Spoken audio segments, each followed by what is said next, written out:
Flow, l'actu de demain. Bonjour Jonathan. Bonjour. Bienvenue dans Flow. Merci de m'accueillir. Merci beaucoup d'avoir accepté mon invitation. Alors chez Flow, comme je te le disais, on va à la rencontre d'entrepreneurs, d'experts, d'activistes, d'artistes qui essayent de remettre en question le monde actuel pour repenser le monde de demain, proposer quelque chose de nouveau, un peu différent. Et donc j'avais très envie de te rencontrer pour parler de ton projet Résilience. Et donc écoute, t'es un entrepreneur qui m'a beaucoup inspiré ces dernières années. Qui a lancé PeopleDoc et revendu, solution RH de dématérialisation des fiches de paie, puis Protège ton soignant, ça a été peut-être, on en reparlera tout à l'heure, une expérience aussi bouleversante et puis qui t'a permis vraiment de te lancer dans le monde du care, et puis maintenant Résilience, donc une solution vraiment, enfin tu vas en parler bien sûr, mais ultra intéressante qui accompagne les patients, le monde aussi des professionnels de santé, mais les patients atteints de cancer. Donc écoute, merci d'être là. Je vais te laisser la parole et écoute, est-ce que tu peux commencer par nous dire qui tu es et ce qui t'anime ? Oui, merci pour cette intro. Écoute, moi, je suis le papa de 2 enfants déjà. Bravo, pour moi, c'est le truc le plus important dans ma vie, qui ont 16 ans et 13 ans. Le mari d'une femme que j'aime toujours et qui je suis depuis de nombreuses années. Donc voilà, moi, en fait, tu vois, quand je me décris, j'aime bien mettre d'abord ma famille en avant parce que c'est ce qui compte. Voilà, je vis à Madrid. Je suis effectivement entrepreneur et investisseur depuis maintenant 17 ans, 18 ans. Et je suis le CEO et le cofondateur de Résilience, qui est cette belle société qui est plus vraiment un projet, mais qui est une réalité aujourd'hui, et qu'on essaye de faire vivre et de développer en France et à l'international, avec un objectif de devenir, on l'espère, un leader français dans le monde de la santé digitale. Voilà. Et donc aujourd'hui, Résilience, c'est à peu près 200 personnes. Donc 200 personnes, ça a été fondé il y a 4 ans. Hein. C'est assez récent, vous êtes déjà 200 là. Mais déjà 200, on allait vite. On a levé beaucoup d'argent aussi. On a levé autour de 70 millions d'euros. Joli. Après, le succès des boîtes n'est pas lié au montant levé. Ça, non, bien sûr, mais ça donne une belle impulsion. Ça donne une belle impulsion. Après, il faut en faire quelque chose. C'est le début de la route, c'est le début de l'aventure. Voilà, on a aujourd'hui, on travaille avec à peu près 140 établissements de santé, en France notamment, en Belgique, en Allemagne, et on vient d'ouvrir les États-Unis. On a à peu près 25 000 patients qui sont aujourd'hui monitorés dans l'oncologie, mais je t'en parlerai, on vient de se lancer dans la psychiatrie. Okay. Et dans l'immunologie aussi, donc ce qu'on appelle les MICI, les maladies inflammatoires chroniques de l'intestin. Vous êtes déjà en train d'ouvrir le scope là, parce que le point de départ, donc c'était quand même le cancer, les patients. Explique-nous un petit peu quelle était l'idée de départ, la vision et la solution que propose Résilience Care. Alors déjà, moi je suis, petit disclaimer, je ne suis pas scientifique, je ne suis pas médecin. D'accord.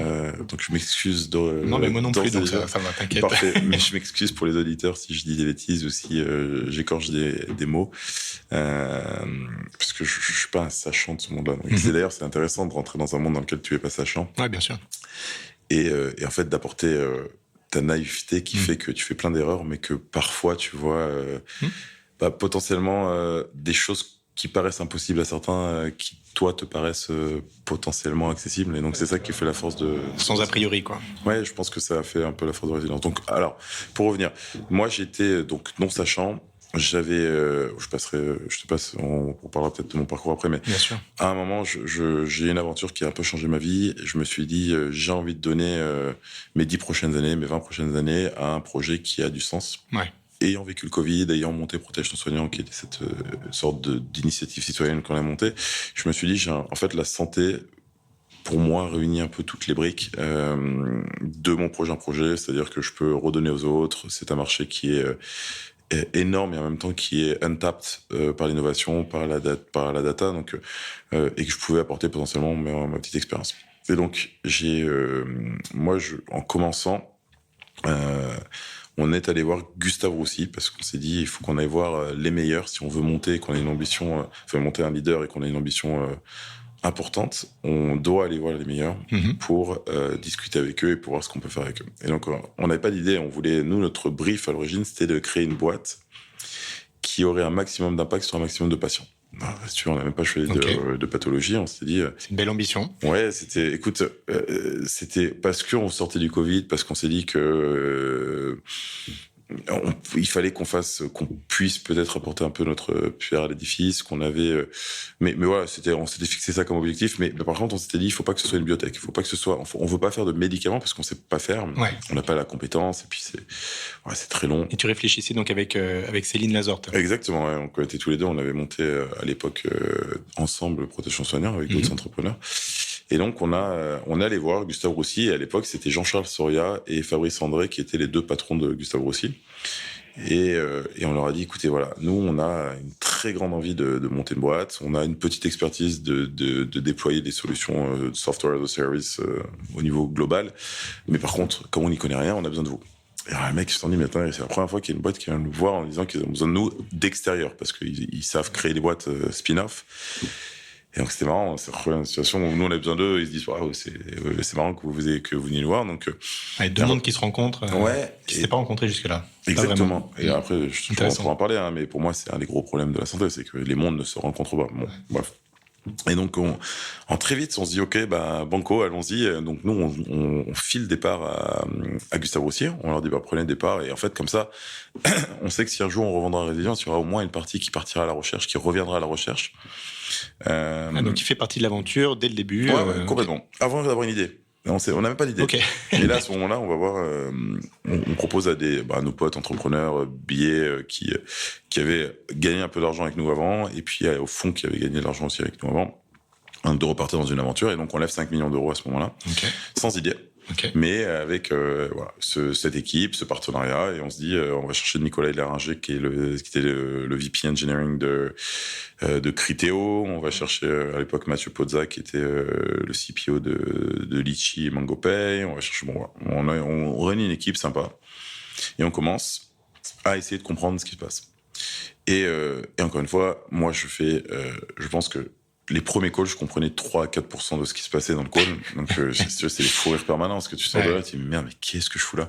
Je comprends rien. Ça va être compliqué. Ouais. Mais c'était, voilà. Moi, c'est ça que j'aimais, en fait. Ce que je cherchais, c'était de sortir de ma zone de confort, d'essayer d'aller, découvrir un nouveau monde. Et donc, on commence à errer un peu dans les couloirs de Gustave Roussy, mais à faire des consultations avec des oncologues, à discuter avec des patients, etc.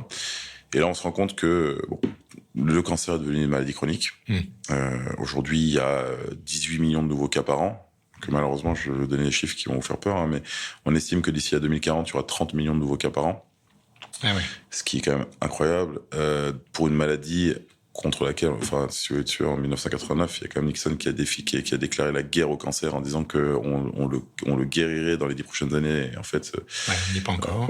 Les cas explosent. Parce que là, tu dis ça va doubler, le nombre de cas du cancer vont doubler dans les 15 prochaines années. Dans les 15 prochaines années, exactement. Et encore, on ne détecte pas tous les cancers parce qu'aujourd'hui, si tu es au Mali, si tu prends un pays, je crois qu'il n'y a que 5 oncologues au Mali. Donc, en fait, la détection et le dépistage des cancers est très faible aujourd'hui dans le monde. Donc ça, c'est la première chose. Deuxièmement, la prévalence des patients qui vivent avec un cancer. Donc la prévalence, c'est le nombre de personnes qui vivent après 5 ans dans la population avec un cancer a doublé dans les 20 dernières années. Donc c'est-à-dire que tu as de plus en plus, à défaut de le guérir, on sait le soigner. Et donc tu as de plus en plus de gens qui vivent dans la population avec un cancer. Donc il y a de plus en plus de cas, de plus en plus de personnes qui sont sous traitement. Or, de l'autre côté, tu as à peu près le même nombre d'oncologues depuis 10 ans. Et ça, c'est des chiffres mondiaux. Voilà.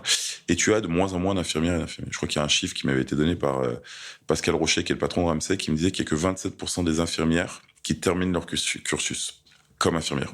Ah ouais. En fait, si tu veux, ça devient tellement compliqué. Et on pourrait en parler, mais après, ça devient très politique. Mais oui, et puis c'est très mal payé. Ce sont des métiers qui sont très pressurisés, sur lesquels où il y a des horaires incroyables. Alors, on se rend pas compte de ce que font en fait les soignants aujourd'hui. C'est dingue. Si tu veux, moi, un médecin, je fais une petite digression, mais un médecin, il arrive au boulot à 8h, il fait ses consultes, il fait tout l'administratif, il a ses bons de transport à faire, il a ses comptes rendus médicaux, etc. Le soir à 19h, plutôt que partir chez lui, un oncologue, il est obligé de faire ce qu'on appelle les RCP, donc les réunions de concertation pluridisciplinaire, parce qu'en France, enfin de partout dans le monde d'ailleurs, tu n'as pas le droit de décider toi-même du traitement d'un patient. Tu dois le faire en réunion. Donc tous les soirs de 19h à 22h, ils ont une ERCP poumon, une ERCP sein, où ils doivent décider du cas de chaque patient. Or, le problème, c'est qu'il y a de plus en plus de patients, comme je le disais, il y a autant d'oncologues et de moins en moins de nurses. Donc, tu as deux problèmes. C'est que tu as un temps soignant par patient qui a diminué, ce qui fait que les soignants n'ont plus le temps de traiter ces cas-là. Et donc, si tu veux, il y a beaucoup de cas qui passent en très peu de minutes dans ces RCP où on va pas trop se prendre la tête, on va pas aller chercher très très loin parce qu'on n'a pas le temps et on n'a plus les compétences. Enfin, c'est pas que les compétences, on n'a même plus physiquement le temps de de gérer. Et puis de l'autre côté, tu as des patients qui comprennent pas leur traitement, qui comprennent plus leurs effets secondaires, qui ont plus personne à qui poser de questions. Et moi j'avais un CHU qui me dit non mais on va pas prendre la solution résilience parce qu'en fait sinon ça nous force à faire de la qualité. Et en fait on préfère laisser sonner le standard aujourd'hui et que personne ne réponde parce qu'on n'a plus le temps et on n'a plus de ressources. Donc c'est sûr, on arrive quand même dans une situation qui est très compliquée. Donc vrai goulot d'étranglement. Ouais. Mais du coup ce qui fait que la conséquence directe de ça, c'est que tu as 30% des patients qui ne sont pas adhérents à leur chimiothérapie. On parle quand même de médicaments d'une maladie qui peut donner la mort quand même. Bien sûr. Et 50% des femmes qui arrêtent leur hormonothérapie après 2 ans. Donc on est dans une situation en oncologie qui est très très complexe. Et on sait à quel point la rechute peut être dangereuse et donc le suivi pendant les 5 années suivantes après la rémission est indispensable, obligatoire. Exactement. Tu deviens en fait une bombe à retardement, c'est-à-dire que et surtout le dosage dans le médicament est très important. Ouais. Donc si tu prends pas ton médicament, si tu prends un médicament sur 2, si tu prends, t'oublies ton médicament, tu le fais pas parce que t'as trop d'effets secondaires. En fait, ça devient ton médicament ne fonctionne plus et donc tu deviens une bombe à retardement pour le système.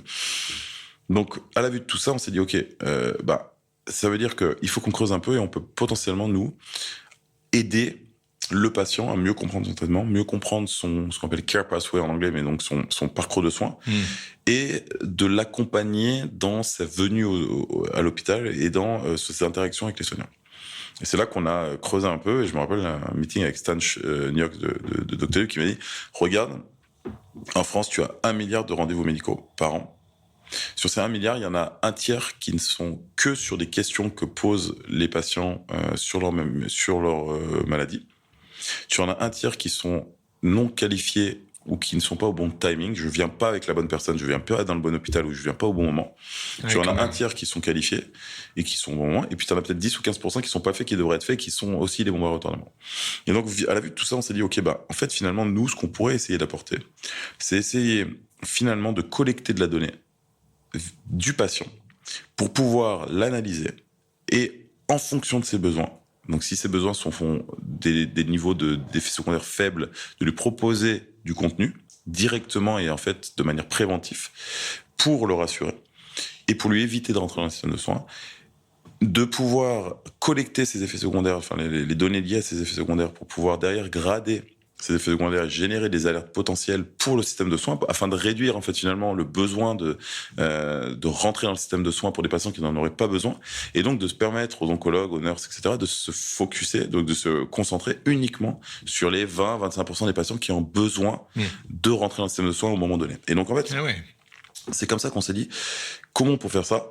Et donc on a regardé le marché, on s'est dit si tu veux, il fallait qu'on trouve un outil win-win à la fois pour le patient, pour le soignant et pour la recherche. Et on s'est dit, mais en fait, on a regardé ce qui se faisait. Il y a plein de boîtes qui faisaient du gaming, de gamification pour demander à des patients de donner des données. Et moi, on s'est dit, mais ça peut pas marcher. En fait, il faut qu'on trouve une solution dans laquelle, 1, le patient a confiance et 2, sur lequel le patient va vouloir donner de la donnée pendant longtemps. Parce qu'il faut qu'on comprenne ce qui se passe dans le temps. Et donc, c'est comme ça qu'on a découvert, nous, la télésurveillance, qui est, en anglais, Remote Patient Monitoring, qui est le fait de poser des questions et d'envoyer des questionnaires à des patients sur leurs effets secondaires de manière récurrente. Donc là, aujourd'hui, c'est à peu près toutes les semaines, en fonction des traitements et des molécules. Le patient remplit ses formulaires, donc c'est des formulaires entre 11 et 15 questions, en gros. Et en fonction des réponses sur les effets secondaires, ce sont des questionnaires sur les effets secondaires. Donc, est-ce que tu as eu de la nausée, est-ce que tu as eu de la diarrhée, est-ce que tu as eu de la fièvre, est-ce que tu as perdu du poids, etc. Et donc, en fonction de ces réponses, nous, grâce à un algorithme qui a été développé d'ailleurs avec Gustave Roussy dans des études, notamment une étude qui s'appelle Capri, une étude randomisée sur 600 patients, qui a été faite en 2016 par Étienne Maviel, Mario Di Palma, Florian Scotté. Donc, c'est des gens qui nous ont beaucoup aidés à monter Résilience aussi, Olivier Mire. Et en fait, grâce à ces algorithmes, on est capable, nous, de générer des alertes pour le système de soins. Et donc, les infirmières qui sont derrière les outils Résilience reçoivent, en fonction des formulaires, des alertes qui vont entre 1 et 4 et qui permettent de définir si le patient doit rentrer ou pas dans le système de soins, doit être appelé, etc. Ouais, donc vous allez apporter de l'information en temps réel aux patients qui se sentent donc beaucoup plus entourés, accompagnés, qui comprend mieux et donc qui vit mieux aussi ce parcours, comme tu le disais. Mais tu vas aussi aller chercher de la data qui n'était pas forcément mise à jour, qui n'existait pas et que tu vas envoyer en feedback aux professionnels de santé qui, eux, vont aussi avoir une compréhension beaucoup plus fine de l'évolution de la maladie, du patient et pouvoir la traiter en fonction avec les alertes que tu remontes. Exactement. Sincèrement, c'est extrêmement bien décrit et je vais juste reprendre les 2 points parce qu'il y en a un troisième aussi qui est important, c'est que le patient, quand il a des effets secondaires qui ne sont pas graves, on va lui fournir du contenu. Donc du coup, on a créé un peu plus de 1000 pièces de contenu qui sont des podcasts, des vidéos, des programmes de sport, de nutrition, de méditation, de yoga, de ce qu'on appelle des thérapies cognitives et comportementales. En fait, en interne chez Résilience, on a des oncologues, des psychiatres, des pharmaciens, donc on a plus de 250 soignants et professionnels de soins qui ont travaillé sur ces contenus qu'on a validés nous-mêmes scientifiquement, nous-mêmes avec notre communauté et notre conseil scientifique. C'est-à-dire que tout ça est créé, on n'est pas des curators de contenu. On va pas chercher du contenu sur Internet parce que c'est ça le problème aujourd'hui qu'il y a, c'est que ton parcours de soins et donc en oncologie est totalement bancal. Tout le monde me dit la même chose. En fait, quand tu as un cancer ou quand quelqu'un de ta famille a un cancer, tu ne sais plus quoi faire. Tu sais pas où aller, tu sais pas quoi. Donc nous, notre rôle pour le patient, c'est de l'orienter aussi et de lui donner le bon contenu, trustable, donc qui est de confiance. On est devenu un tiers de confiance sur ce contenu-là. Et donc ce contenu est montré aux patients en fonction des réponses à ces questionnaires. En plus, c'est adapté. Bien sûr, c'est personnalisé en fonction de ce qui t'est arrivé. Tu vas pas faire mettre un programme de sport à une femme qui vient d'avoir une chirurgie du sein. Ouais, non mais c'est génial parce que en plus de l'accompagner en lui donnant du contenu, tu l'accompagnes dans la sélection de ses contenus en les sélectionnant pour lui, en fonction de ce qu'il a et en fonction des retours qu'il donne. Exactement, et à terme, on va même faire du local to digital, ça veut dire que tu vas aussi pouvoir proposer des parcours de soins autour de l'hôpital dans lequel tu es, etc. Donc ça, c'est la première chose. La deuxième, c'est qu'effectivement, tu parlais du fait de collecter de la donnée. Donc, excuse-moi, mais l'avantage, c'est que le patient, lui, se sent effectivement a confiance en la solution parce que c'est une sorte de ligne transparente entre lui et son équipe soignante. Et donc, c'est pour ça qu'il utilise la solution. Il utilise la solution parce que c'est sympa, Résilience, mais aussi parce qu'il peut trouver son contenu, mais aussi parce qu'il sait que derrière, en répondant à ces formulaires, il y a quelqu'un derrière qui regarde ce qui se passe. Et donc, nous, on a réussi à faire un truc qui est quand même, je trouve, assez génial dans le monde de la santé, c'est de créer un usage et de créer surtout une récurrence et un engagement. Et aujourd'hui, on a une moyenne de 13 mois de télésuivi en oncologie, ce qui est beaucoup. Donc ça veut dire et 90% des patients remplissent 100% de leur formulaire pendant 12 mois. Donc en fait, c'est énorme. Ouais, ça veut dire qu'on est en train de collecter de la donnée longitudinale qui permet de faire 2 choses. Un, qui permet, nous, aux médecins, aux infirmières, évidemment, de gérer, si tu veux, leur file active de manière beaucoup plus efficace. Jusqu'à aujourd'hui, si tu veux, une infirmière dans un hôpital, elle reçoit des coups de téléphone toute la journée de ses patients en disant qu'ils posent une question sur leur bouffée de chaleur, sur leur nausée, sur leur diarrhée. C'est erratique, c'est-à-dire qu'à aucun moment elles ont un plan. Et puis en plus elles sont hyper sympas, donc elles répondent tout le temps. Résilience, ça permet de structurer ça déjà. Ça permet d'avoir des créneaux sur lesquels tu vas gérer les alertes, tu vas te prendre 2 heures le matin et puis toute la journée derrière. Du coup, tu vas pouvoir gérer vraiment tes patients qui sont à l'hôpital.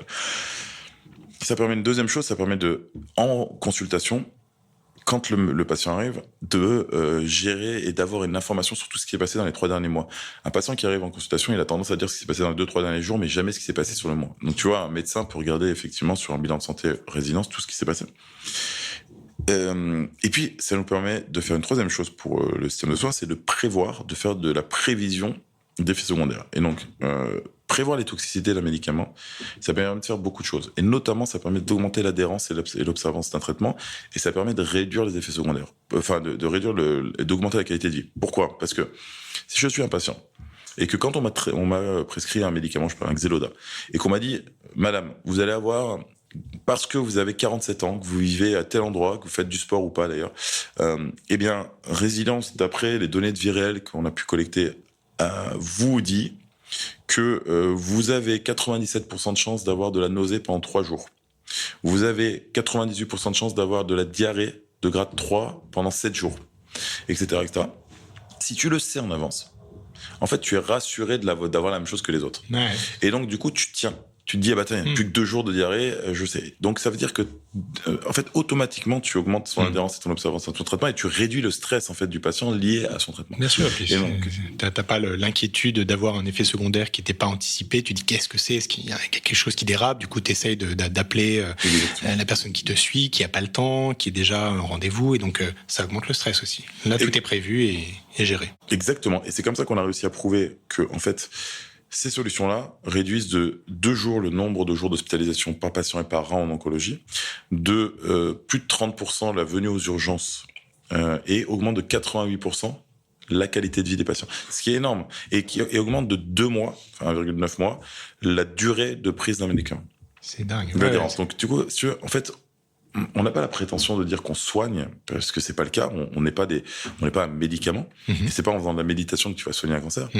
En revanche, on permet aux patients d'être mieux soignés et de mieux comprendre l'entraînement et donc, du coup, de mieux prendre leurs médicaments et au final, de vivre plus longtemps. Et ça, c'est hyper important de comprendre que moi, il y a plein de gens qui pensent que le digital en santé, c'est du bullshit. Moi, je pensais d'ailleurs que c'était moi aussi au début, quand je commençais, je me suis dit, mais en fait, la vérité, c'est que c'est fondamental. Tu ne peux plus, je pense, sortir des médicaments sans associer des outils digitaux qui permettent de comprendre. Et d'ailleurs, le troisième point dont je voulais parler, je te disais qu'il y avait 3 points, c'est qu'on a oublié un point qui est la recherche. Enfin, il y a 2 points. Il y a la recherche, et c'est-à-dire que les données qu'on collecte, on est les seuls à les avoir, parce qu'en fait, personne ne collecte de la donnée patient aujourd'hui, et surtout pas les hôpitaux. Et donc, cette donnée-là nous permet de comprendre les mécanismes de toxicité, d'efficacité des médicaments. Donc, peut-être qu'à terme, moi, ce que j'adore dire dans la boîte, c'est notre motto, c'est découvrir, c'est decoding life. Donc, décoder la vie. Et c'est unlock the unknown. C'est-à-dire qu'aujourd'hui, on collecte de la donnée, mais on ne sait pas pourquoi. Donc, on ne sait pas ce qu'on va trouver, mais on a cet effet, on dit pomme, par exemple, c'est-à-dire que il y a 10 ans, Roche, qui est un laboratoire pharmaceutique, a découvert que le pamplemousse, donc la molécule contenue dans le pamplemousse, avait des effets inhibiteurs sur les chimiothérapies. Ça veut dire que quand on mangeait du pamplemousse en même temps que sa chimio, ça réduisait l'effet de sa chimio. Tu te dis, c'est quand même dingue, tu vois. C'est fou. Donc, ça veut dire qu'on comprend rien. Et donc, nous, en collectant cette donnée, au fur et à mesure, on va collecter de plus en plus de données, mais qui est bien évidemment celle du patient, sur lequel il a approuvé de faire de la recherche. On peut pas faire n'importe quoi on n'utilise pas cette donnée sans l'accord du patient et sans l'accord de nos hôpitaux. Mais en l'occurrence, pour améliorer nos outils, on utilise cette donnée.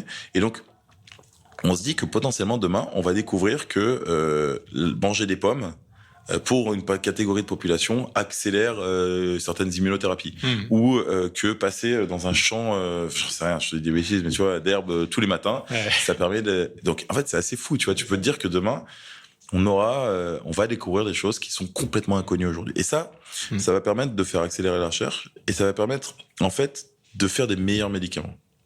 D'ailleurs, ça permet de faire des meilleurs médicaments, mais ça permet aussi de juger les médicaments et, si tu veux, de mesurer la toxicité des médicaments et donc, du coup, de comparer les médicaments. Aujourd'hui, personne ne fait ça. Mais si demain, nous, on est capable de dire, bah, attends, c'est tel le médicament A, et on l'a fait là sur des CDK inhibiteurs, c'est-à-dire que on a comparé 3 médicaments et on s'est rendu compte que quand même, sur la même population, tu as des médicaments qui donnaient beaucoup plus de nausées, beaucoup plus de fatigue que d'autres. Et en fait, aujourd'hui, un médecin, il prescrit pas en fonction des effets secondaires du médicament. Il prescrit parce que scientifiquement, on lui a défini que c'était peut-être un peu meilleur, etc. Mais la vérité, c'est qu'il y a beaucoup de médicaments qui font à peu près la même chose, qui ont les mêmes effets, mais qui, d'un point de vue toxicité ou effets secondaires, ne sont pas encore, tu vois, personne ne va décrire aux médecins ce qui va se passer. Et donc ça, c'est notre métier, c'est de se dire, si vous donnez ce médicament-là, il y a 94% de chances de ce qu'on appelle OS, de survie, et 83% de qualité de vie. Si vous donnez celui-ci, il y a 97% de qualité de vie et peut-être 92% d'OS. Et là, ce sera au patient de décider. Est-ce que tu veux celui-ci ou est-ce que tu veux celui-ci? Est-ce que tu préfères ajouter des années à ta vie ou de la vie à tes années? Et donc, en fait, tu vois, c'est ce truc-là qui... peut être beaucoup plus fin aussi dans la prescription et dans le fait d'adapter un médicament au patient et à sa volonté, quoi. Et c'est le clé ultime de résilience, c'est de pouvoir permettre en fait d'accompagner le médecin sans prendre sa place du tout dans le choix du traitement et de remettre le patient au centre de ce traitement, c'est-à-dire de mieux le comprendre, de mieux l'orienter et du coup de mieux choisir son traitement, mais et dans un troisième temps d'aller aussi pouvoir rentrer dans des essais cliniques. Et donc c'est là où on aide aussi les pharma, parce qu'une fois qu'on a créé ce network d'hôpitaux, de médecins et de patients, on peut même aller plus loin et faire matcher des patients à des essais cliniques qui existent aujourd'hui et qui leur permettraient potentiellement de se sauver ou d'avoir des traitements qui sont plus cohérents par rapport à leur maladie. Je t'ai parlé d'un quatrième point. Le quatrième point, c'est le système de soins. Et c'est un peu ce qu'on cherche avec Résilience, c'est-à-dire qu'on a réussi à prouver, comme je te le disais, qu'on permettait au système de faire des économies. Et donc, on a réussi à obtenir un remboursement de la sécurité sociale en France. Donc, sur l'oncologie, on espère l'obtenir aussi sur la psychiatrie et l'immunologie. Donc, l'abonnement à la plateforme Résilience, c'est ça dont tu parles, en fait, on est devenu un médicament digital, en fait, en gros. C'est-à-dire que remboursé par la Sécu. Voilà, chaque fois qu'un oncologue prescrit Résilience à un patient, Résilience est remboursé. Parce que, mais c'est un investissement que fait la sécurité sociale. Et c'est énorme. C'est-à-dire qu'en gros, ils nous payent, mais nous, on fait gagner tellement d'argent au système de soins. Et ça, tu peux le mesurer aujourd'hui, bien évidemment. 2 jours d'hospitalisation en oncologie en France, c'est un jour, c'est entre 5 et 10 000 euros. Donc, si tu veux, juste ça, on fait gagner, ça fait gagner 10 fois plus que la Sécu nous paye. Donc, et la Sécu est très intéressante là-dessus parce que chaque fois que tu entends la CNAM parler ou la HAS, ils parlent de digital parce qu'ils ont compris que la seule manière de s'en sortir demain, enfin une des manières de s'en sortir pour le système de soins, pour notre système de soins en France, c'est le digital. Et c'est comme ça qu'on fera les économies, c'est comme ça qu'on réduira les fils, tu vois, les bouchons aux urgences, c'est comme ça qu'on... Et voilà, on est incroyable. On est un peu dans la merde, je pense qu'on est un peu dans la merde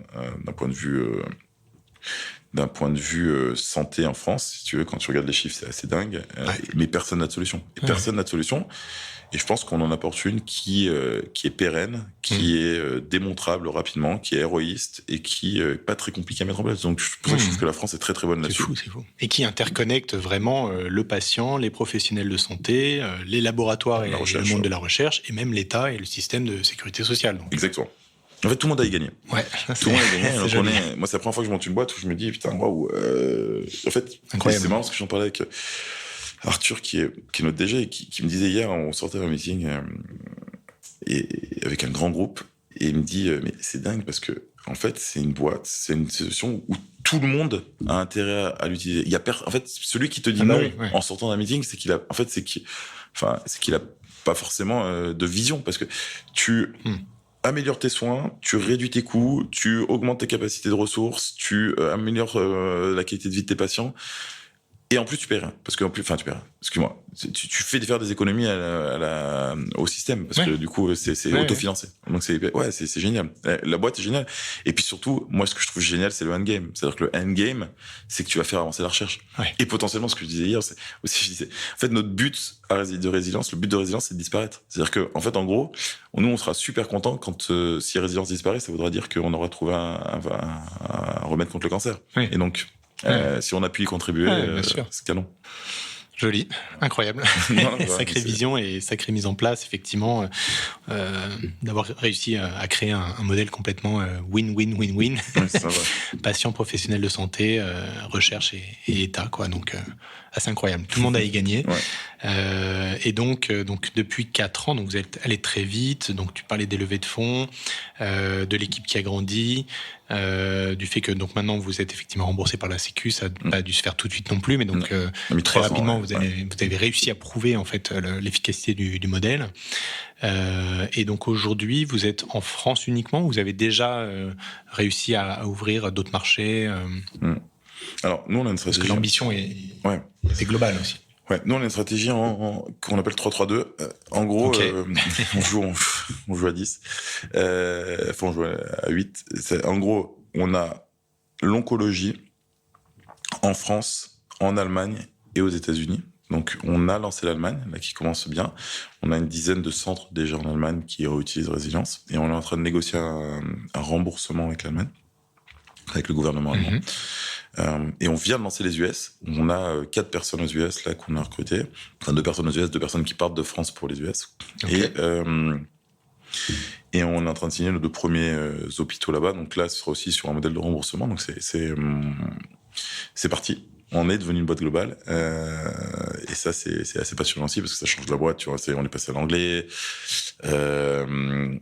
Tu as des ponts entre les hôpitaux, tu as des projets de recherche qui sont... Enfin, c'est assez grisant. Donc ça, c'est la première chose.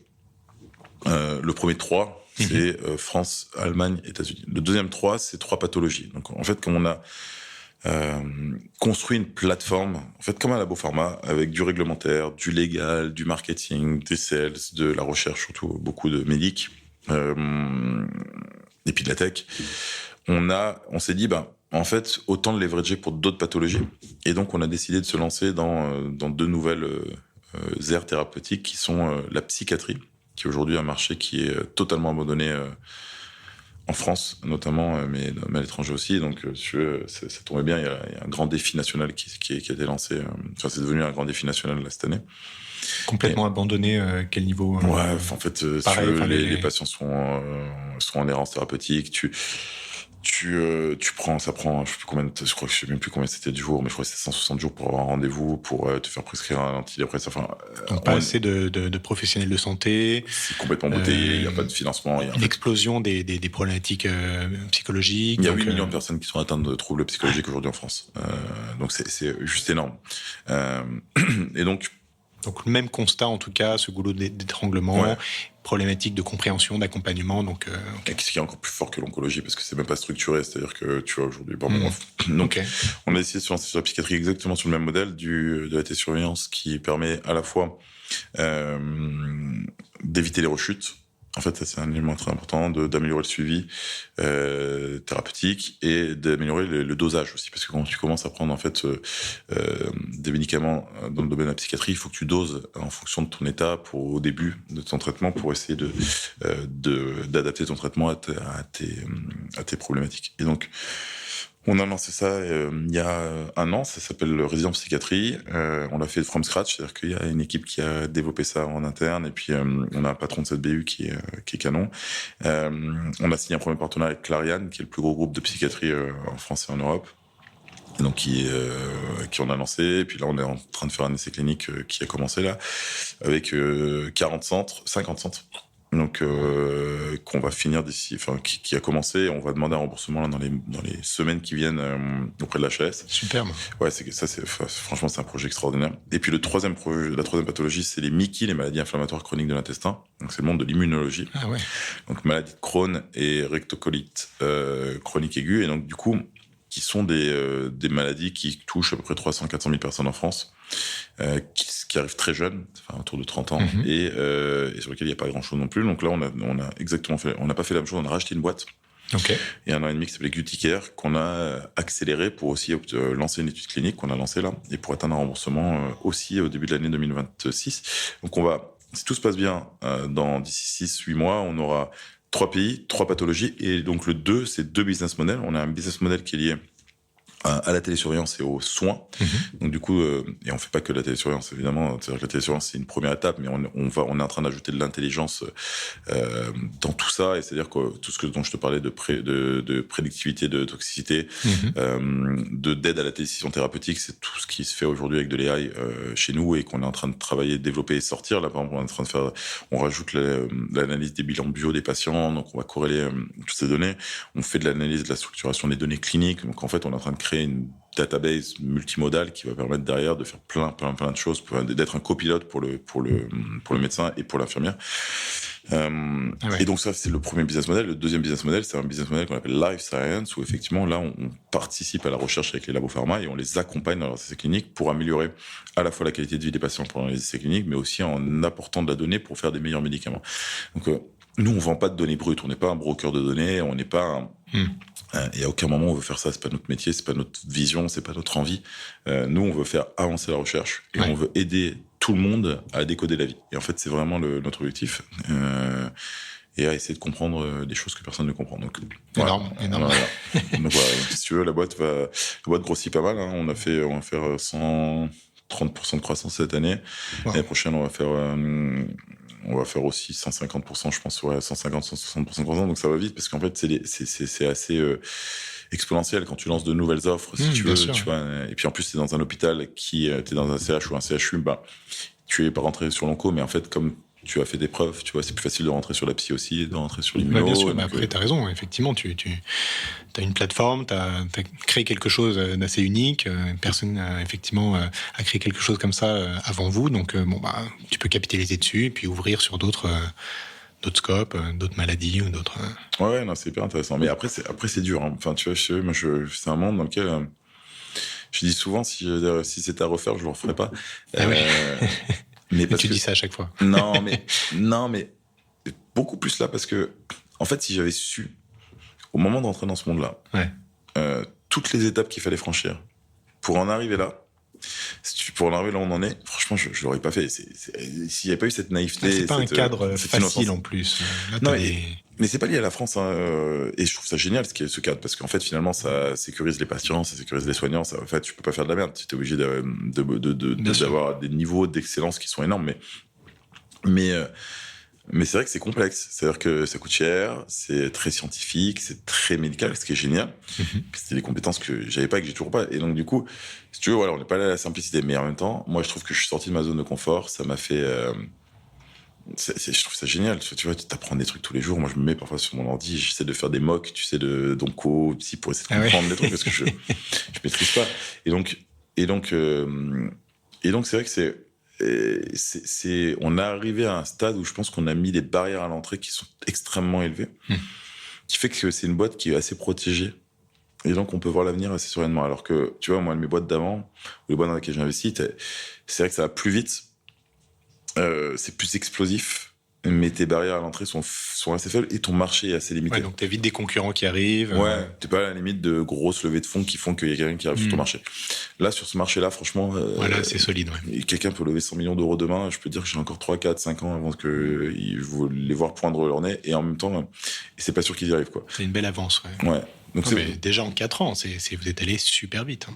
Dans un monde complexe, réglementé, et même le remboursement de la sécurité sociale, je pense qu'il y a 4 ans, tu te serais dit qu'en 3 ans, tu aurais eu ça. C'était impensable, quoi. Mais surtout qu'on n'avait pas commencé en se disant ça. Franchement, moi, si un jour tu m'avais dit, franchement, il y a 5 ans, tu m'avais dit, un jour, tu seras remboursé, tu auras une sorte de médicament digital. Non, mais surtout, je me serais foutu de ma gueule. Je me serais dit, mais la vie, tu vois. Et c'est vrai que la vie est marrante. Hein. Voilà, maintenant, on est remboursé. J'espère qu'on sera la première boîte au monde à avoir 2-3 remboursements sur 3 pathologies différentes. Dans plusieurs pays, il y a personne qui a aussi obtenu des remboursements dans des pays différents. Donc ça, c'est aussi marrant. C'est extraordinaire. Et on comprend vraiment en plus l'intérêt, le vide en fait que vous êtes en train de combler entre tous ces acteurs, quoi, entre les patients, les professionnels, la tension qu'il y a entre la croissance du nombre de patients atteints de cancer et puis le nombre d'oncologues qui n'augmente pas. Donc tout ce que je viens de dire, c'est parfaitement clair, et donc on comprend à quel point en fait ce que vous avez créé comble vraiment un vide, et ça vient expliquer la croissance rapide aussi. Hein. Tu vois, il y a plein de gens qui me posent la question de mais attends, mais du coup, est-ce que tu es connecté à des devices médicaux, des devices genre Apple? Est-ce que c'est pas Apple et Amazon qui demain seront ces acteurs-là et qui vont remplacer? Ouais, tout à fait. Mais en fait, nous, la force qu'on a, c'est qu'on est connecté aux établissements de santé. Et en fait, tu peux faire ce que tu veux en B2C, t'arriveras jamais à rentrer dans le monde de la santé si t'as pas les médecins, les personnels soignants avec toi. Ça ne peut pas fonctionner. Et donc, c'est ça qui est intéressant, c'est qu'en fait, on a aussi des barrières à l'entrée vis-à-vis de ça.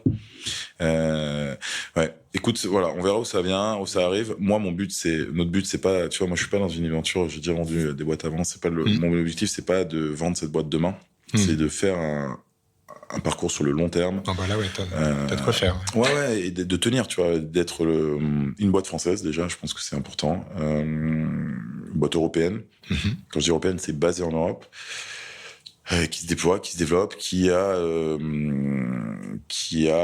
une capacité à devenir un leader international. Et ça c'est hyper intéressant, mais vraiment avec ce besoin de faire avancer la recherche pour le patient. Tu vois, moi je pense que c'est vraiment ce qui manque aujourd'hui, c'est des boîtes qui ont des missions qui sont très fortes et qui y croient, quoi. Nous on y croit, on est là pour, franchement on n'est pas là pour l'objectif. Alors évidemment gagner de l'argent, etc. On a des investisseurs, tu vois, c'est important, mais c'est une des bases de tout notre système capitaliste et de la manière dont c'est fait. Mais vraiment, si tu veux, la toile de fond, c'est on veut faire avancer la recherche dans des pathologies qui sont des pathologies chroniques qui aujourd'hui font face à un problème systémique du système de santé et qui fait que on peut plus soigner, et demain on pourra encore moins soigner les gens dans notre système. Bien sûr. On va se retrouver comme aux États-Unis avec des mecs qui vont crever dans la rue parce qu'ils n'auront pas l'argent pour leur reste à charge, etc. Et, on s'en rend pas compte, mais moi, ça me fait marrer quand j'entends qu'on parle d'abroger la réforme des retraites. Il faut que les gens ils se rendent compte. Aujourd'hui, on dépense 18 milliards. Le trou de la Sécu, c'est 18 milliards. Les dépenses de santé augmentent de 4% par an et notre PIB augmente de 1%. Enfin, notre croissance, c'est de 1%. Donc, en fait, juste, je veux bien comprendre, je veux bien qu'il y ait quelqu'un qui m'explique comment on va financer la santé de demain. Si on n'arrive pas, si on n'allonge pas le temps de travail, bien sûr. Je trouve qu'on marche sur l'eau, quoi. C'est vrai. Donc, voilà. Non, écoute, super intéressant, vraiment beau projet. Alors, je le disais en préambule, on peut peut-être faire un petit pas de côté. T'en es pas à ta première aventure entrepreneuriale en plus. T'as déjà eu de beaux succès par le passé. Quand je t'ai connu il y a quelques années, t'étais sur le projet NovaPost qui est devenu PeopleDoc, qui a été vraiment une réussite incroyable aussi. Et puis ensuite, Protège ton soignant. Est-ce que tu peux nous redresser un petit peu cette période-là et puis nous réexpliquer comment ça t'a ensuite propulsé vers Résilience. Ouais, moi j'ai eu beaucoup de chance dans ma vie parce que j'ai fait des belles rencontres à chaque fois, donc ce qui m'a permis d'avoir un parcours qui a pas été facile du tout le temps, mais qui d'extérieur paraît avoir été un peu linéaire, mais moi j'ai commencé en fait moi je viens d'un petit village de 8000 personnes à Clé, à côté de Grenoble, qui me prédestinait pas du tout à faire de l'entrepreneuriat ou à faire quoi que ce soit d'ailleurs. Mes parents m'ont donné une ambition, ma famille m'a donné cette ambition de pouvoir faire des choses intéressantes. Donc du coup j'ai fait ça, j'ai fait une prépa, après j'ai fait une école de commerce. En école de commerce j'ai monté une boîte qui à l'origine avait pour vocation c'était un projet à l'origine dans l'école qui était de révolutionner ou de transformer la poste. Et en fait, de créer une sorte de coffre-fort électronique dans lequel tu pouvais recevoir tes factures EDF, GDF, Orange, etc., tes relevés bancaires. Bref, on a fait ça. En fait, on a commencé comme un projet. Ensuite, on s'est dit, vas-y, on va le faire. On s'est mis à tous 4 copains. Comment ça se chauffait? Ouais, 4 copains, on a pris une coloc ensemble. C'était Pierre Costuco-Morizet à l'époque qui était moi qui était toujours un de mes mentors. Ouais, et puis c'était un de mes mentors depuis le début, qui était dans toutes mes boîtes, dans toutes mes aventures, un mec sur qui je lui dois beaucoup. Et on a plus créé la sauce de foot au début que on sortait beaucoup, on faisait la fête beaucoup, et en fait ça a pas marché.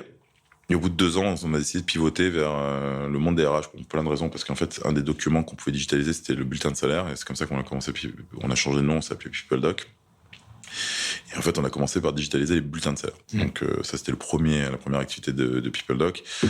En 2009, on a commencé comme ça, et puis en fait, après, au fur et à mesure, on a commencé à digitaliser tous les documents RH, donc tous les dossiers RH, les contrats. On a commencé à signer électroniquement des contrats. Donc, on est devenu en fait la plateforme de digitalisation des processus RH, de la documentation RH entre les employés et leur RH. Et donc, après, moi, je suis parti vivre aux États-Unis pendant 6 ans. Donc, je suis parti vivre à New York avec ma famille en 2013.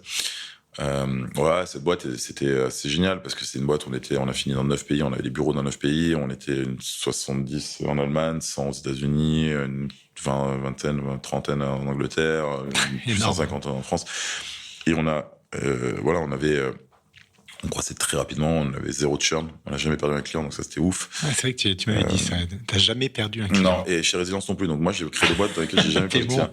Et c'est en fait, moi je trouve que c'est quand même le truc génial, si t'as pas de churn, c'est quand même ouf. C'est unique, ouais, c'est rare.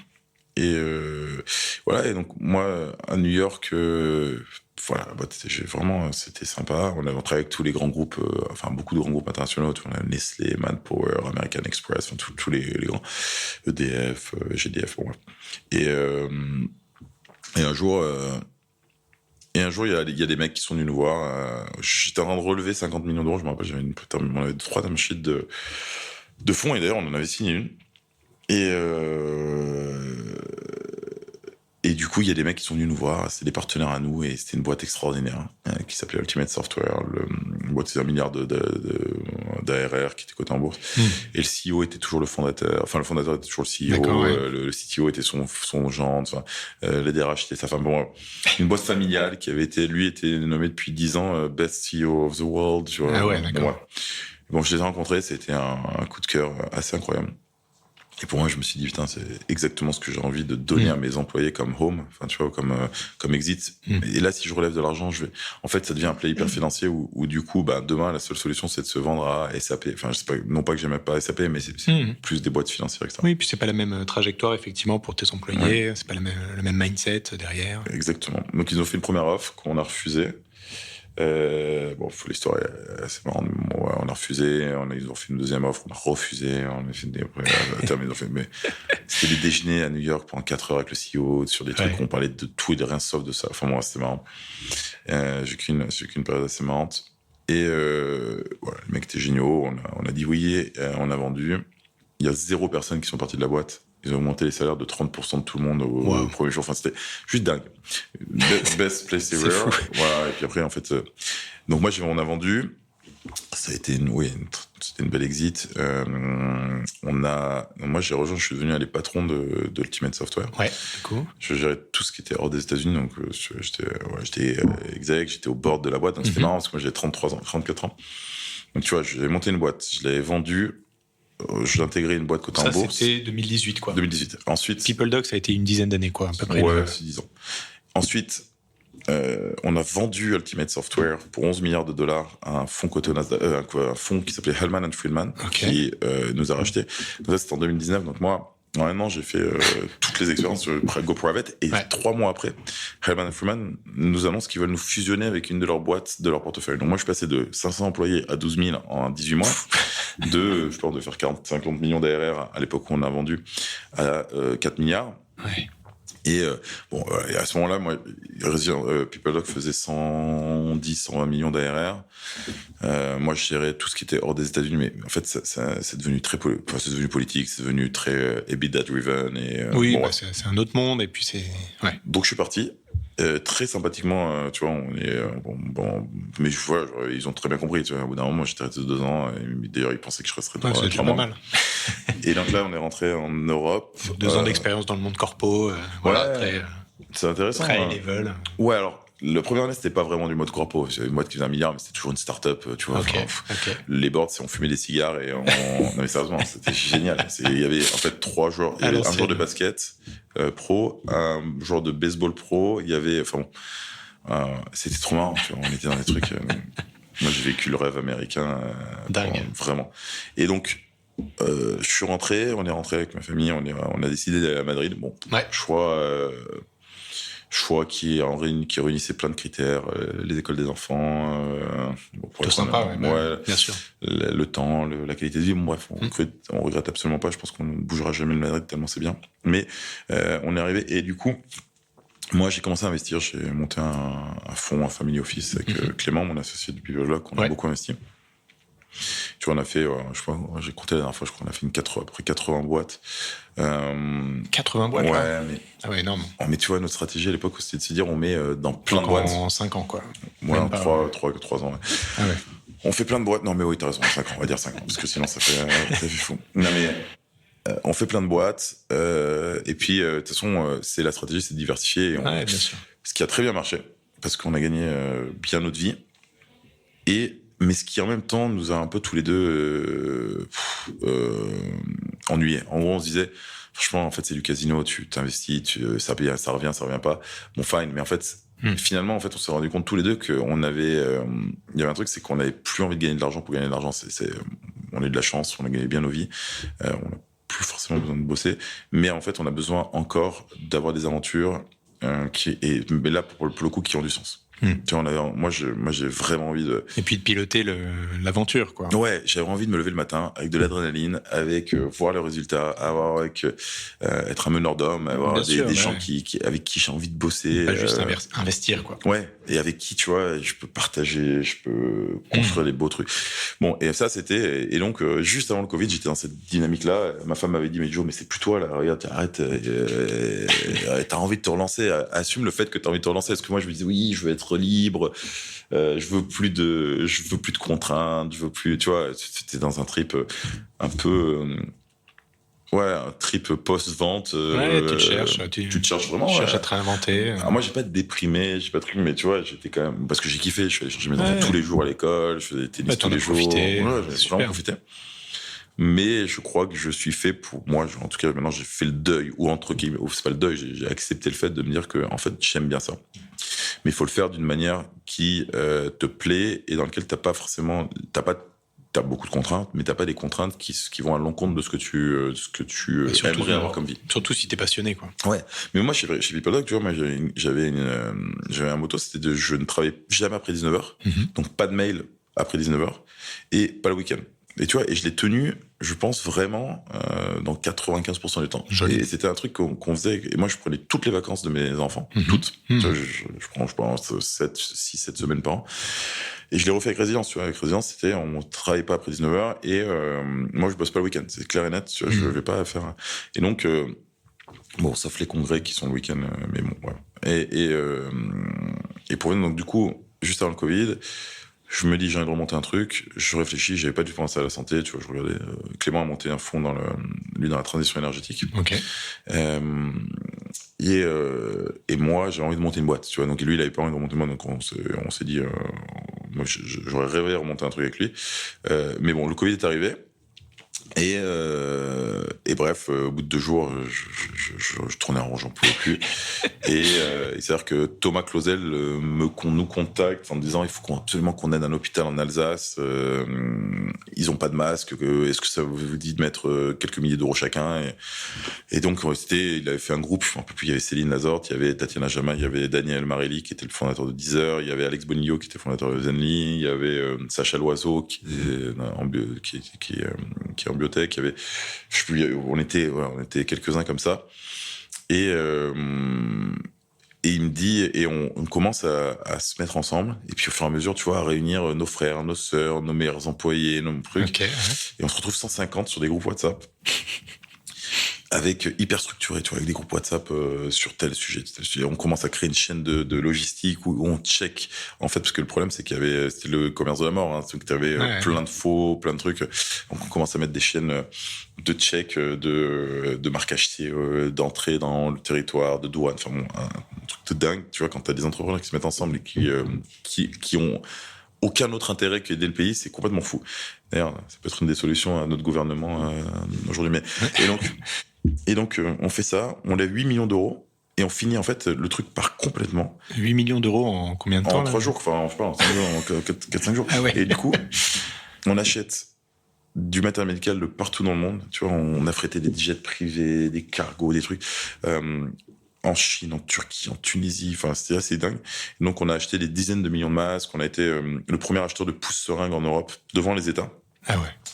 Parce qu'en fait, le truc c'est qu'on pouvait prédire, comme on envoyait des questionnaires, même chose que tu vois, à tous les hôpitaux, ils nous répondaient et en avance on savait que les lits de réa allaient être saturés, on savait que... vous avez vite compris le problème, une fois de plus, le goulot d'étranglement, là où vous pouviez...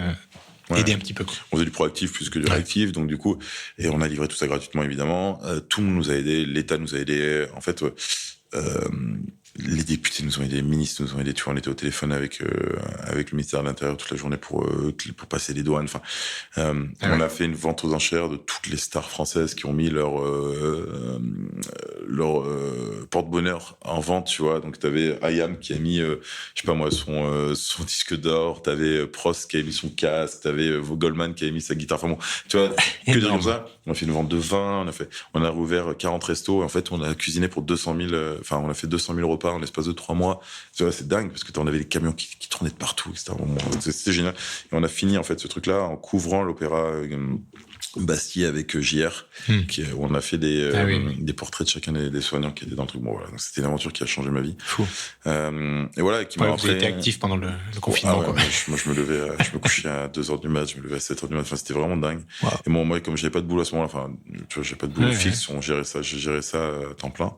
Avec Céline aussi, qui gérait avec moi. Et voilà. Et donc, du coup, on a commencé à, c'est comme ça que, en fait, moi, je me suis pris dans ce jeu-là et que Là, t'as vraiment accroché, quoi. T'as vu ton impact aussi, quoi. Sur la société, sur les... Ouais, mais en fait, moi, j'ai pas d'ego là-dessus, tu vois. Okay. J'en parlais hier, je dînais avec un copain et justement, on parlait de ça. Moi, j'ai pas besoin de laisser une trace, en fait. Moi, c'est pas un truc qui me... Je crois pas que ce soit un truc qui m'anime, tu vois, de me dire, je suis passé dans ce monde et j'ai fait quelque chose... je pense qu'il y a beaucoup de gens qui sont comme ça, qui ont besoin de ça. Et je juge pas, c'est très bien, mais moi, c'est pas ce qui m'anime. Moi, j'ai envie d'aider les autres, ouais. Je pense que c'est un truc qui envie d'aider, faire quelque chose qui a du sens. En tout cas, c'est ça qui t'a fait vibrer, quoi. Ouais, j'ai envie d'apprendre, j'ai envie de... et puis j'ai envie de me marrer aussi, tu vois. J'ai envie d'être avec des gens avec qui j'ai envie de bosser toute la journée. J'ai pas envie de me prendre la tête avec des gens qui sont pas là pour les bonnes raisons. Et je trouve qu'en fait, d'avoir une entreprise à mission, je découvre un truc qui est génial, c'est que les gens sont pas là que pour l'argent et pour leur salaire. Ils sont aussi là pour le sens que tu donnes à tout ça. Alors, pour une cause. Ça a des avantages et des inconvénients, parce que du coup, ça crée une culture aussi, parfois, de bienveillance à outrance, mais qui est bonne, hein. Mais je veux dire, tu vois, t'es obligé il faut que tu arrives à mettre du rythme, à mettre de la vitesse, de la vélocité, de l'ambition, dans un monde qui est plus compliqué. Voilà, mais donc, moi, je m'éclate. Franchement, je m'éclate. Je fais encore plein de projets à côté parce que j'ai envie de monter des choses. J'investis dans le sport, j'investis dans le divertissement. Moi, j'aime aider les autres, et donc je trouve que les autres, c'est la santé, c'est l'amusement, c'est le sport, c'est tout ce que tu peux faire, en fait, qui te permet d'avoir une vie saine et complète, et longue, équilibrée. Ouais. Et en tout cas, cette expérience Protège ton soignant, ça t'a vraiment ouvert les yeux, en tout cas sur le monde du care, et puis sur la dynamique que vous pouvez créer ensemble, en l'occurrence avec Céline. Et c'est ça qui vous a ensuite convaincu de faire quelque chose autour de ça et de monter Résilience, quoi. Exactement. Et ça nous a permis aussi de comprendre malheureusement, le retard des hôpitaux en termes de technologie, en termes de data, en termes d'outillage technologique. Enfin, tu vois, il y a un chiffre qui m'a toujours marqué, c'est que les hôpitaux publics n'investissent que 1% de leur chiffre d'affaires dans l'innovation aujourd'hui. Ah oui.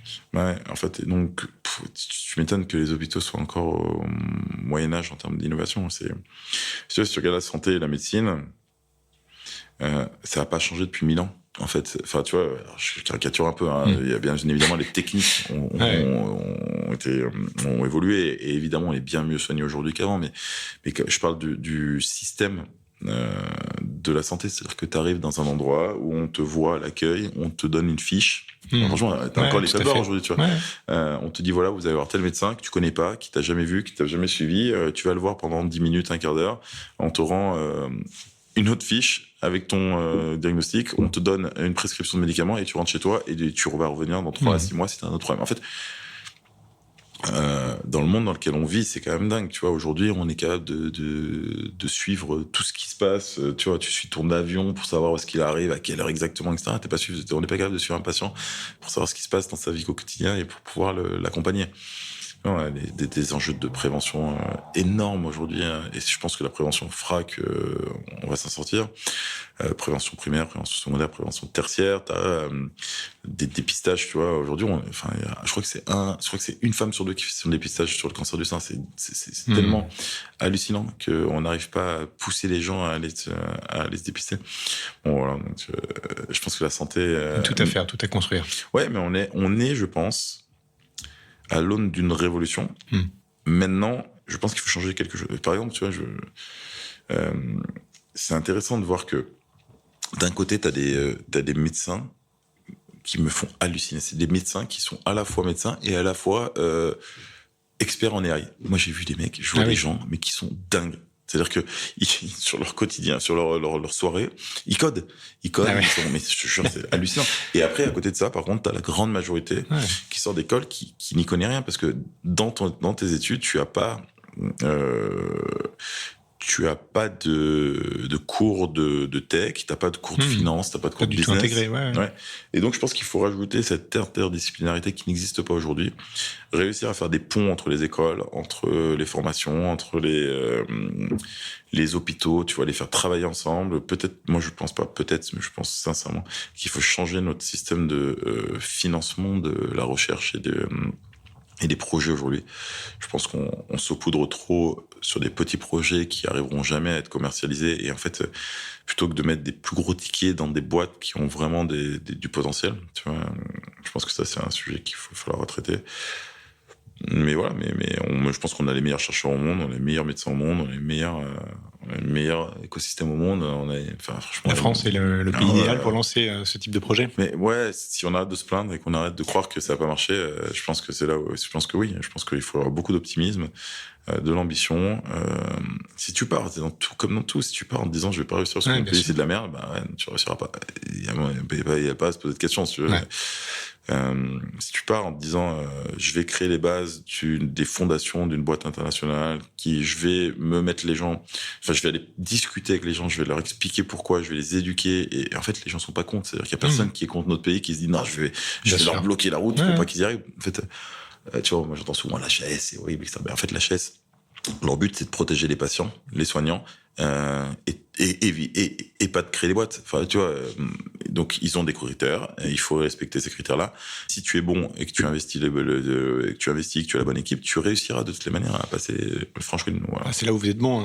Vous arrivez à connecter les mondes et à apporter de la digitalisation dans un univers qui n'en a pas encore complètement bénéficié. Donc, moi, je pense qu'on est bon parce qu'on suit les règles. En fait, si tu veux, et qu'on n'essaie pas d'aller à côté en se disant attends, ça va, c'est bon, c'est un peu moins bien que ce que vous attendez, mais tu vois, non, je pense qu'il y a des règles. Tu fais ça bien, elles sont claires, elles sont définies. Si tu les suis et qui ont été définies par des gens très intelligents d'ailleurs, si tu les suis, il n'y a pas de raison que ça marche pas. Tu vois, donc il faut arrêter de se plaindre, il faut avancer et il faut délivrer, quoi. Tu vois, je pense qu'on est dans un pays aujourd'hui qui a besoin d'entrepreneurs, qui a besoin de gens qui ont de l'ambition, qui ont besoin de créer des leaders, et tout le monde est derrière. Enfin, après, oui, la France a plein de problèmes, mais comme plein d'autres pays, et je peux dire qu'il y a plus de problèmes aux US pour y avoir vécu qu'en France. Donc, Bon, écoute, génial, c'est parfait. Donc restons optimistes et merci encore pour ton temps. Et puis, je souhaite vraiment tout le succès à toute l'équipe Résilience. Donc, on va continuer aussi de près et plein de beaux projets à venir. Donc, merci beaucoup. Merci, Jo. À bientôt.